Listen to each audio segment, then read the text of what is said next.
Kevin Costner is one of the most respected figures in American cinema, not because his life was easy, but because it never was. He played love with quiet strength in The Bodyguard, inspired belief and hope in Field of Dreams, and forever altered Hollywood's understanding of storytelling when he directed and starred in Dances with Wolves. His presence on screen was never loud or flashy. It was steady, grounded, and human. Behind the calm confidence audiences admired lived a man who had endured loneliness, loss, doubt, and repeated reinvention. Fame gave him recognition, wealth, and power, but it never shielded him from pain. Marriages ended, homes fell silent, criticism turned cruel, and success demanded more than it ever promised to return. Now in his 70s, Kevin Costner stands not as a flawless icon, but as proof that endurance matters more than perfection, and that continuing forward can be the bravest act of all. Childhood rooted in instability and quiet strength. Kevin Costner was born on January 18, 1955, in Lynwood, California, into a working-class family that knew struggle intimately. His father, Bill Costner, worked long, exhausting days repairing power lines, often returning home physically drained, but committed to providing stability where he could. His mother, Sharon, was a social worker who spent her days supporting others through crisis before coming home to care for her own family. 2 years before Kevin was born, his parents lost a newborn son, Mark, a tragedy that reshaped their household in ways that were never openly discussed. Grief lingered quietly in the background, creating an emotional distance that Kevin sensed even as a child. Love existed, but it was cautious, guarded by the fear of loss. That unspoken sorrow taught Kevin early on that life could change without warning, and that strength often meant carrying pain silently. Growing up, always moving, always adapting. Kevin's childhood was defined by constant movement. His family relocated frequently across California, chasing work and the promise of stability that always seemed just out of reach.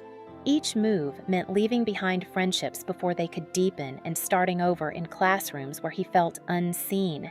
He was shy, reserved, and rarely noticed by teachers or peers. Popularity never found him, and he learned to observe rather than speak, to imagine stories rather than share them. While other children formed lasting bonds, Kevin grew used to temporary connections. Church choir became one of the few places where he felt acknowledged, where his voice mattered, even briefly. Those early years taught him resilience, patience, and the ability to endure discomfort without complaint. By the time he graduated high school, Kevin had already learned how to survive instability, loneliness, and emotional uncertainty, skills that would later shape both his career and his private life, choosing the uncertain path over comfort. After college, Kevin Costner did what many believed was the responsible thing. He earned a degree in marketing and finance, secured a steady office job, and married his college sweetheart, Cindy Silva. From the outside, his life appeared stable and sensible, yet internally, he felt disconnected from himself. The predictability of corporate life drained him, leaving him restless and unfulfilled. During his honeymoon, a chance conversation with actor Richard Burton became a turning point. When Kevin shared his secret dream of acting, Burton encouraged him without hesitation. That moment gave Kevin the courage to face what he had been avoiding. He left his job, knowing many would see it as reckless, and committed himself fully to a future that offered no guarantees. Rejection, poverty, and the long wait for belief. Hollywood did not reward Kevin Costner's bravery with immediate success. Instead, it tested him relentlessly. He worked odd jobs just to survive, cleaning boats, driving trucks, and leading tours of celebrity homes while struggling to afford his own rent. Casting calls ended in rejection, sometimes without him even being seen. He walked long distances to save money, endured cold nights in underheated apartments, and questioned his choices more times than he could count. Early film roles offered little reassurance, and when scenes he filmed were cut entirely from The Big Chill, he watched the premiere knowing the audience would never know he had been part of it. Years passed like this, marked by disappointment and quiet perseverance. What kept him going was not optimism, but endurance. He had learned long ago how to start over, and he refused to let failure define him. The door finally opens with persistence. In 1985, after years of struggle, Kevin's persistence was finally rewarded when he was cast in Silverado. This time, he stepped in front of the camera with the focus of someone who understood how rare opportunity could be. Audiences noticed his quiet intensity, and Hollywood took note. Success did not arrive overnight, but momentum began to build. He followed with The Untouchables, a film that showcased his restrained strength and earned widespread acclaim. For the first time, Kevin felt seen, not just as an actor, but as a presence capable of carrying meaning. Recognition brought relief, but it also introduced pressure. Expectations replaced invisibility, and he now had something to lose. Becoming a symbol of hope on screen. The late 1980s transformed Kevin Costner into a cultural figure. Bull Durham connected him with sports fans, while Field of Dreams elevated him into something larger than a movie star. His performance resonated deeply, reminding audiences of belief, redemption, and the quiet power of hope. The famous line, "If you build it, he will come," became a cultural touchstone. Yet Kevin did not want to stop at acting. He wanted to tell stories that mattered. That desire led him to the greatest risk of his career, defying Hollywood with Dances with Wolves. In 1990, Kevin directed and starred in Dances with Wolves, a project many studios dismissed as impractical and risky. A long Western partially spoken in the Lakota language defied every commercial expectation of the time. Production challenges were immense, and financial pressure mounted. Kevin invested not only money but his reputation, knowing failure could end his career. When the film was released, it did more than succeed. It transformed the industry. Winning 7 Academy Awards, including Best Picture and Best Director, it validated Kevin's belief that honest storytelling still mattered. Yet, triumph brought new weight. Success amplified scrutiny, and every future decision became a test he was expected to pass flawlessly. When success turns into public punishment. At the height of his fame, Kevin Costner faced a turning point that nearly broke him.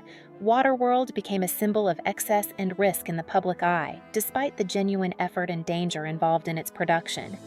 Near-death experiences on set were ignored as headlines focused on budget overruns and mockery. Later, the Postman faced harsh criticism, further damaging his reputation. Hollywood, once welcoming, became distant. Offers slowed and silence returned, this time louder and more painful than before. Yet Kevin did what he had always done. He endured. He returned with Open Range, a quiet, character-driven film that restored respect and reminded audiences of his sincerity. Reinvention through Yellowstone and New Purpose. When many believed his era had passed, Kevin found new life through Yellowstone. As John Dutton, he embodied resilience, loyalty, and moral complexity. The role resonated deeply with audiences, making the show one of the most watched dramas on television. At an age when many actors slow down, Kevin experienced renewal. He used that momentum to pursue Horizon, a deeply personal project he funded largely himself. He no longer measured success by applause alone, but by integrity and purpose. Risk no longer frightened him, stagnation did. Love, marriage, and the cost of ambition. Kevin Costner's personal life reflected the same tension as his career, deep love challenged by distance and ambition. His first marriage to Cindy Silva lasted 16 years and produced 3 children. Cindy supported him through obscurity, rejection, and uncertainty, often carrying the weight of family life alone while Kevin worked. As fame grew, so did the strain. Time apart, constant travel, and emotional distance eroded their bond. Their divorce in 1994 was painful and public, but they chose mutual respect, prioritizing their children above resentment. Kevin later acknowledged that success came at a cost he did not fully understand until it was too late. Fatherhood beyond romance. After his divorce, Kevin became a father again under unexpected circumstances. His son Liam was born in 1996, and Kevin accepted responsibility fully, ensuring presence, stability, and care. This chapter of his life was quiet, defined not by headlines but by accountability. Fatherhood grounded him during a time of emotional uncertainty and reminded him that even when relationships end, responsibility remains. A second marriage and another lesson in balance. Kevin later married Christine Baumgartner, with whom he shared nearly 2 decades and 3 children. For a time, their life offered the stability Kevin had long sought. Yet career demands resurfaced, pulling him away once again. Over time, differing needs created distance, and their marriage ended in 2023. The separation was painful in public, but Kevin emphasized respect and co-parenting. The loss reinforced a truth he had faced before. Success cannot replace presence, and ambition must be balanced carefully with love. Loss, grief, and the weight of time. As Kevin aged, loss became more frequent. The deaths of his parents marked the end of a foundational chapter, leaving a quiet absence only a child can understand. The passing of Whitney Houston affected him deeply, reminding him of vulnerability behind talent. Friends, collaborators, and mentors faded from his life one by one. These losses reshaped his understanding of time and purpose. Grief softened him, deepened his empathy, and influenced the stories he chose to tell. Health, aging, and legacy. At 70, Kevin Costner continues working despite physical strain and fatigue. Age has slowed him, but not stopped him. He divides his time between his ranch in Aspen and his coastal home in Santa Barbara, finding peace in simplicity. More than wealth or recognition, family matters most now. As a father of 7, he strives to remain present, aware that time cannot be reclaimed. He understands that legacy is not built through awards alone, but through resilience, honesty, and showing up again and again. A life defined by endurance. Kevin Costner's life is not a story of uninterrupted triumph, but of persistence through loss, failure, and reinvention. He has risen, fallen, and risen again, each time carrying the lessons of the past. His true legacy lies not in box office numbers or statues, but in endurance, the ability to continue when the world turns away. He once said that success is simply showing up again. At this stage of life, that belief defines him more than ever. Older, wiser, and still standing, Kevin Costner remains a testament to the power of resilience and the quiet courage to keep going.